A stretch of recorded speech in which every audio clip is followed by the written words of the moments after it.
58 ಲಕ್ಷ ಕೋಟಿ ಪ್ಲಸ್ 18 ತಿಂಗಳ subsidy plus oil bond ಸೇರಿ 64,55,000 ಕೋಟಿ ಬೈದಿದ್ದು. ಅದಾದ್ಮೇಲೆ ನೋಡಿ 59 ಲಕ್ಷ ಕೋಟಿ ಬರೀ ಕೊರೋನಾಗೆ ಮಾಡಿದ್ವಿ. ಇವ್ರು ಯಾರು ಗೌರ್ಮೆಂಟ್ ಬರಲಿಲ್ಲ.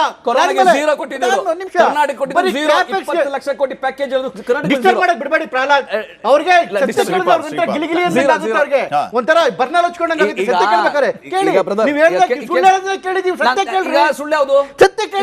ಕೇಳಿ ಮತ್ತೆ ಹೇಳಿದಿನಲ್ಲ 20 ಲಕ್ಷ ಕೋಟಿ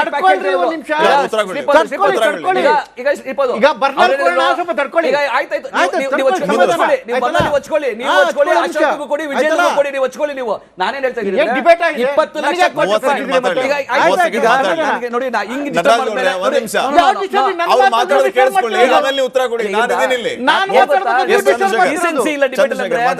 ಉತ್ತರ ಕೊಡಬೇಕಾಗುತ್ತೆ. ಕೇಂದ್ರ ಸರ್ಕಾರದ ಕ್ಯಾಪಿಟಲ್ ಇನ್ವೆಸ್ಟ್ಮೆಂಟ್ ಎಷ್ಟು ಕ್ಯಾಪೆಕ್ಸ್ ನೋಡಿ. ಕ್ಯಾಪಿಟಲ್ ಇನ್ವೆಸ್ಟ್ಮೆಂಟ್ ಯಾಕೆ ಪ್ರಮುಖ ಅಂತ ಹೇಳಿದ್ರೆ ₹1 ಇನ್ವೆಸ್ಟ್ಮೆಂಟ್ ಮಾಡಿದ್ರೆ 3.5-4 ವರ್ಷದಲ್ಲಿ ₹5 ವಾಪಸ್ ಬರ್ತದೆ. ನೀವು ರಸ್ತೆಗೆ ಹಾಕ್ತೀರಾ, ನೀವು ಬಂದರಿಗೆ ಹಾಕ್ತೀರಾ, ವಿಮಾನ ನಿಲ್ದಾಣಕ್ಕೆ ಹಾಕ್ತೀರಾ, ಇದಕ್ಕಾಗ್ತೀರಾ, ಬ್ರಿಡ್ಜ್ಗಳಿಗೆ ಹಾಕ್ತೀರಾ ಅಂತೇಳಿ. ಕೇಂದ್ರ ಸರ್ಕಾರದ ಕ್ಯಾಪೆಕ್ಸ್ 89 ಲಕ್ಷ ಕೋಟಿ. ನಮ್ಮಲ್ಲಿ ಕ್ಯಾಪೆಕ್ಸ್ ಎಷ್ಟು? ನಮ್ಮಲ್ಲಿ ಕರ್ನಾಟಕದ ಬಡ್ಜೆಟ್ 4,38,000 ಕೋಟಿ ಬಡ್ಜೆಟ್. ಅದರಲ್ಲಿ ಕ್ಯಾಪೆಕ್ಸ್ ಇವರು ಇನ್ವೆಸ್ಟ್ ಇದಕ್ಕೆ ಅಂತ ಆಗ್ತಿರ್ತಕ್ಕಂಥದ್ದು ಕೇವಲ 72,000 ಕೋಟಿ, 72,000 ಕೋಟಿ. ನೋಡಿ 50 ನನಗೆ ಬೇಜಾರಾಗೋದು ಏನು ಗೊತ್ತಾ ಪ್ರಹ್ಲಾದ್, ಮಾತಿದ್ರು ನಾವು ಗ್ಯಾರಂಟಿ ಕೊಡ್ತೀವಿ ಕೊಡ್ತಾರೆ ಅಂತಾರೆ. ಹತ್ತತ್ರ 4.5 ಲಕ್ಷ ಕೋಟಿ ಬಡ್ಜೆಟ್ ಅಲ್ಲಿ ಇದು ಗ್ಯಾರಂಟಿ ಎಲ್ಲಾ ಗ್ಯಾರಂಟಿನೂ ಕೊಟ್ಟರು ಬರೀ 52,000 ಕೋಟಿ ಹೋಗೋದ್ರಿ. ಇನ್ನು ಮಿಕ್ಕಿದ್ದು 3,92,000 ಕೋಟಿ ಎಲ್ಲಿಗೆ ಹೋಗ್ತಾ ಇದೆ ಅದು? ಅದ್ರ ಮೇಲೆ ಇವ್ರು ಬರೀ 52,000 ಕೋಟಿ ಗ್ಯಾರಂಟಿ ಕೊಡೋದಕ್ಕೆ 1.25 ಲಕ್ಷ ಕೋಟಿ ಸಾಲ ಮಾಡ್ತಾರೆ. ಅದ್ರ ಮೇಲೆ 17,000 ಕೋಟಿ ಪಾಪ ದಲಿತರ ದುಡ್ಡು, SC ST TSP ದುಡ್ಡು ಅದನ್ನು ನುಂಗ್ ನೀರು ಕುಡಿತಾರೆ. ಅದಾದ್ಮೇಲೆ ಹಾಲಿಂದ ಹಿಡ್ಕೊಂಡು ಆಲ್ಕೋಹಾಲ್ ವರ್ಗು, ಪೇಪರ್ ಇಂದ ಹಿಡ್ಕೊಂಡು ಎಲ್ಲರೂ ರೇಟ್ ಜಾಸ್ತಿ ಮಾಡ್ತಾರೆ. ಅದು 73,000 ಕೋಟಿ ಅಡಿಷನಲ್ ಹೋಗ್ತಾರೆ. ಎಲ್ಲೋಗ್ತಾ ಇದ್ದಾರೆ ಈ ದುಡ್ಡು?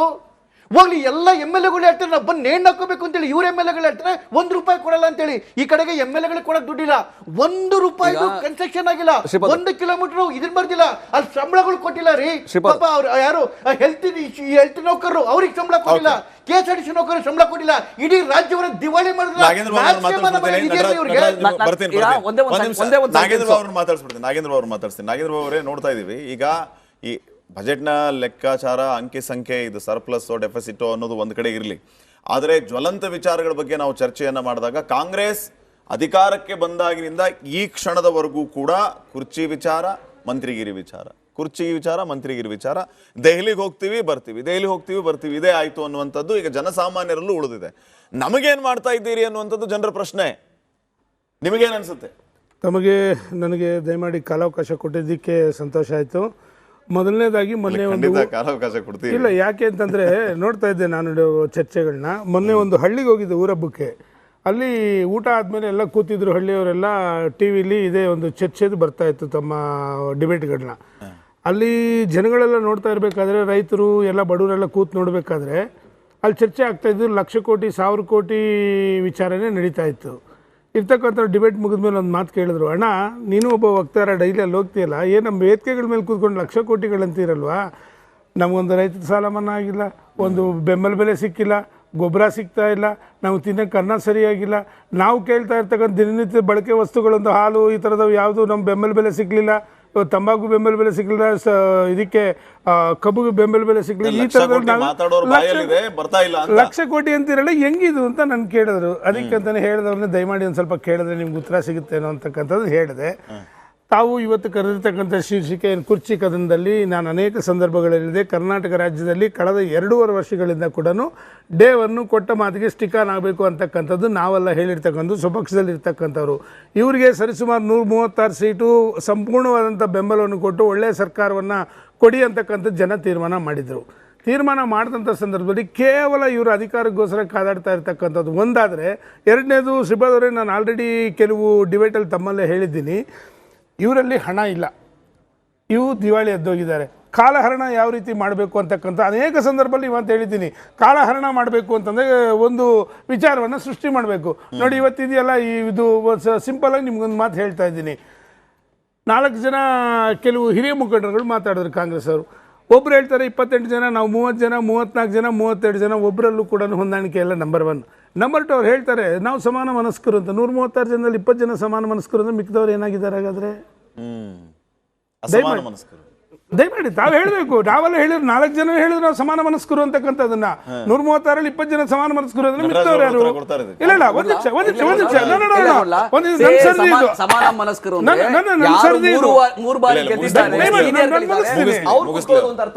139 ಜನನು ಸಮಾನ ಮನಸ್ಕರು ಬೇಡ. ಆಮೇಲೆ ಅವ್ರು ಹೇಳ್ತಾ ಇದ್ರು ಮುಖ್ಯಮಂತ್ರಿ ಕುರ್ಚಿ ವಿಷಯದಲ್ಲಿ ಮಾತಾಡಿದಾಗ ಆ ಸಬ್ಜೆಕ್ಟ್ ಬಂದಾಗ ಮಾತಾಡೋಣ ಅಂತ ಹೇಳಿ. ಅದಕ್ಕೆ ಅವ್ರದ್ದಾದಂಥ ಉಪಮುಖ್ಯಮಂತ್ರಿಗಳಿದ್ದಾರೆ, ಅವರು ದೊಡ್ಡ ಮಟ್ಟದಲ್ಲಿ ಅದನ್ನು ಚರ್ಚೆ ಮಾಡ್ತಾರೆ. ಅದ್ರ ಬಗ್ಗೆ ಪಾಪ ಅವರು ಅಸಮಾಧಾನ ಯಾವ ರೀತಿ ಅಂದರೆ ದಿನ ಹಲ್ಲು ಕಚ್ಕೊಂಡು ಮೋಸ್ಟ್ಲಿ ಅವರ ಹಲ್ಲು ಬಂದಿರಬೇಕೇನೋ. ಯಾಕೆ ಅಂತಂದರೆ ಅವ್ರ ಕೈಲಿ ಅಸಹಾಯಕತೆನೇ ಎದ್ದು ಕಾಣಿಸ್ತಾ ಇದೆ, ಏನೂ ಮಾಡೋಕ್ಕಾಗೋದಿಲ್ಲ. ಗಂಭೀರವಾಗಿ ಕೆಲವು ವಿಚಾರಗಳಲ್ಲಿ ಮಾತಾಡ್ತಕ್ಕಂಥ ಅವರು ಈ ವಿಷಯ ಬಂದಾಗ ತಾಳ್ಮೆಯಿಂದ ಇರಿ, ಎಲ್ಲ ಕಾಲ ಉತ್ತರ ಕೊಡುತ್ತೆ. ಯಾವ ಮಟ್ಟಿಗೆ ಎಷ್ಟು ನರ ಕಟ್ಟಾಗಿದೆಯೋ ಅವ್ರ ಮೈಯಲ್ಲಿ ಗೊತ್ತಿಲ್ಲ, ಅಷ್ಟು ಸಮಾಧಾನವಾಗಿದ್ದಾರೆ ಕೇವಲ ಅಧಿಕಾರಕ್ಕೋಸ್ಕರ, ಕುರ್ಚಿಗೋಸ್ಕರ. ಮತ್ತೊಂದೇನು ಅಂತಂದರೆ ಪದೇ ಅವ್ರದ್ದೇ ಸರ್ಕಾರದಲ್ಲಿರ್ತಕ್ಕಂಥ ಹಿರಿಯ ಮುಖಂಡರುಗಳಿಂದ ಹಿಡಿದು ಸರಿಸುಮಾರು 60ರಿಂದ 70 ಜನ ಈ ವಿಚಾರವನ್ನು ದಿನ ಬೆಳಗಾದರೆ ಚರ್ಚೆ ಮಾಡ್ತಾರೆ. ನಮಗೆ ಅನುದಾನ ಸಿಗ್ತಾ ಇಲ್ಲ, ಕ್ಷೇತ್ರಗಳಿಗೆ ಹೋದರೆ ನಮ್ಮನ್ನು ಜನ ಓಡಿಸ್ಕೊಂಬರೋ ಪರಿಸ್ಥಿತಿ ಇದೆ, ಒಳಚರಂಡಿ ಆಗಿಲ್ಲ, ಅಲ್ಲಿ ವಿದ್ಯುತ್ ದೀಪಗಳು ಸಿಗ್ತಾ ಇಲ್ಲ, ಕುಡಿಯೋ ನೀರಿಲ್ಲ, ರಸ್ತೆಗಳು ಸರಿ ಇಲ್ಲ, ಗುಂಡಿಗಳಿದೆ, ದಿನ ಬೆಳಗಾದ ದಿನ ಬಳಕೆ ವಸ್ತುಗಳ ಬೆಲೆ ಏರಿಕೆ ಆಗಿದೆ. ಇವೆಲ್ಲ ವಿಚಾರಗಳು ನಮ್ಮ ಮುಂದೆ ಇದ್ರೂ ಕೂಡ ನಮ್ಮನ್ನು ಒಂದು ದಿನ ಒಂದು MLA ಕೂಡ ಕರೆಕ್ಟಾಗಿ ಬಂದು ಕೇಳ್ತಾ ಇಲ್ಲ. ಮೊನ್ನೆ ತಾವೊಂದು ವಿಚಾರವನ್ನು ನೋಡಿದ್ರಿ, ಅಲ್ಲಿರ್ತಕ್ಕಂಥ ಕ್ಷೇತ್ರದಲ್ಲಿರ್ತಕ್ಕಂಥ MLAಗಳು ಹೋಗಿ ಮಾತಾಡ್ಸಕ್ಕೆ ಹೋದರೆ DC-ಗಳು ಮತ್ತು IAS KS ಆಫೀಸರ್ಗಳು ನಮಗೆ ಬೆಲೆನೇ ಕೊಡೋದಿಲ್ಲ ಅಂತಕ್ಕಂಥ ಮಾತನ್ನು ಕಾಂಗ್ರೆಸ್ ಮುಖಂಡರುಗಳೇ ಹೇಳಿರ್ತಕ್ಕಂಥದ್ದು. ಹಾಗಾದರೆ ಯಾರು ಹಿಡಿದಲ್ಲಿದೆ? ಎರಡನೇದು, ಹೈಕಮಾಂಡ್ ಬಗ್ಗೆ ಪದೇ ಮಾತಾಡ್ತಾ ಇರ್ತಾರೆ. ಇವರಲ್ಲಿ ನಾನು ಅನೇಕ ಸಂದರ್ಭಗಳಲ್ಲಿದ್ದೀನಿ, ಇವರಲ್ಲಿ ಹೈಕಮಾಂಡ್ ಇಲ್ಲ ಅಂತಕ್ಕಂಥ ಸ್ಪಷ್ಟವಾಗಿ ಹೇಳಿದ್ದೀನಿ. ದಿನ ಬೆಳಗಾದರೆ ಇಕ್ಬಾಲ್ ಹುಸೇನ್ ಇವತ್ತು ಕೊಟ್ಟಿರ್ತಕ್ಕಂಥ ಆಯ್ತು, ಇವ್ರು ತಾಕತ್ತಿದ್ರೆ ನಾಳೆ ನೋಟಿಸ್ ಕೊಡಲಿ ನೋಡೋಣ. ಹಾಗಾದರೆ ನಾಳೆನೇ ಕೊಡಲಿ ನೋಟಿಸು. ಎತ್ತಿದ್ರೆ ಅವ್ರು ನೋಟಿಸ್ ಕೊಟ್ಟರೆ ಅವರು ಇವ್ರ ಕೈಯಲ್ಲಿ ಕಂಟ್ರೋಲ್ ಮಾಡ್ಕೊಳ್ಳೋ ಕೆಪಾಸಿಟಿ ಇಲ್ಲ, ದಾಟೋಗಿದೆ, ಎಲ್ಲ ಮೀರೋಗಿದೆ. ಇಲ್ಲಿ ಏನು ಅಂತಂದರೆ ಇವತ್ತು ಸಿದ್ದರಾಮಯ್ಯ ಹೇಳ್ತಾರೆ, ಇಷ್ಟು ದಿನ ನಾನು ಕಾಪಾಡ್ಕೊಂಬಂದಿರೋ, ಮುಂದಿನ ದಿನಗಳು ನನ್ನ ಮಗನ ಕಾಪಾಡಿ. ನೀವು ನಿಮ್ಮ ಮನೆಗೋಸ್ಕರ ಕೆಲಸ ಮಾಡ್ತಾ ಇದ್ದೀರ, ರಾಜ್ಯಕ್ಕೋಸ್ಕರ ನಿಮ್ಮಲ್ಲಿ ಯಾವುದೇ ಕಾಳಜಿ ಇಲ್ಲ. ಜನಗಳ ಪರವಾಗಿ ನೀವೇನಾದ್ರೂ ಈ ಮಾತನ್ನು ಹೇಳಿದಿದ್ರೆ ಇವತ್ತು ರಾಜ್ಯದಲ್ಲಿ ಇರ್ತಕ್ಕಂಥ ಜನ ಎದ್ದು ಬಂದು ನಿಮ್ಮ ಸಪೋರ್ಟ್ ಕೊಟ್ಟಿರ್ತಕ್ಕಂಥವ್ರು ನೋಡ್ಕೊಳ್ಳಿ, ನನ್ನ ಮಗನ ಇಲ್ಲಿದ್ದಾನೆ ಹಿಂದೆ ಇಷ್ಟು ದಿನ ನನ್ನ ಕಾಪಾಡಿದ್ರಿ. ಇವರಲ್ಲಿ ಏನಾಗಿದೆ ಕ್ಷೇತ್ರದಲ್ಲಿ ಕಾಂಗ್ರೆಸ್ ಉಳಿಸಿ ಅನ್ನಲಿಲ್ಲ, ಅವರು ಮಗನ ಉಳಿಸಿ ಅಂತಕ್ಕಂಥ ಮಾತನ್ನು ಹೇಳ್ತಾರೆ. ಯಾವ ದುರ್ಗತಿ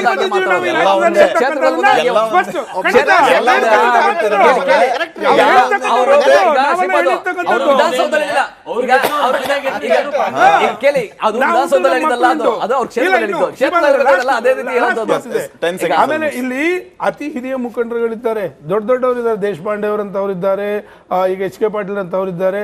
ರಾಯರೆಡ್ಡಿ ಏನಂತ ಹೇಳ್ತಾರೆ, ನಂಬರ್ ಗೇಮ್ ಒಂದ್ಸತಿ ಹೇಳ್ತಾರೆ. ನಂಬರ್ ಗೇಮ್ ಇಲ್ಲಿ ಪ್ರಮುಖ. ಯಾವುದೇ ಕಾರಣಕ್ಕೂ ಹೈಕಮಾಂಡ್ ಮಾತಿಗೆ ನೀವು ಏನಾದರೂ ಸಭೆ ಕರೆದ್ರೆ ಸಭೆ ತೀರ್ಮಾನಕ್ಕಿಂತ ನಂಬರ್ ಗೇಮ್ ಅಂತಾರೆ. ಇವರಂತಾರೆ ನಂಬರ್ ಗೇಮ್ ನಮ್ಗೆ ಅವಶ್ಯಕತೆ ಇಲ್ಲ ಅಂತಾರೆ. ಮತ್ತೆ ಇವರು ಗ್ರೂಪ್ ಪಾರ್ಟಿಗಳು ಮಾಡ್ಕೋತಾರೆ. ದಿನ ಬೆಳಗಾದ್ರೆ